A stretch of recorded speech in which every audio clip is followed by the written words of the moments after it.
po pala yung DTF area. Ito po yung PC sa printer ng Kuwi. Ito naman po yung drive na. Goods pa naman, hindi pa naman po yan. Ito po yung mga supplies. Yung ginagamit sa Kuwi printer na white ink.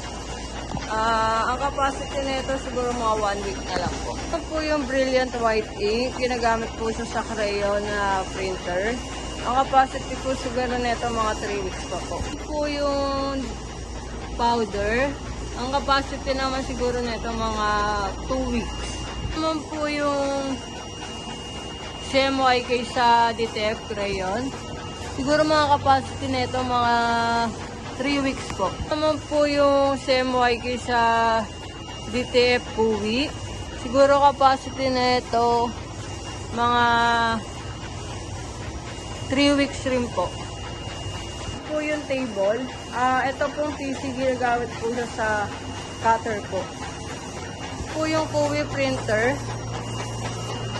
Pending po namin until tomorrow. Ito yung printer dito sa crayon. Ito naman po yung drive niya. Goods pa naman po, hindi pa naman puno. Ito po yung DTF crayon. Okay pa naman siya. Pending namin hanggang tomorrow po. Ito naman po yung CCTV viewing sa mga store. Ito naman goods naman po parehas.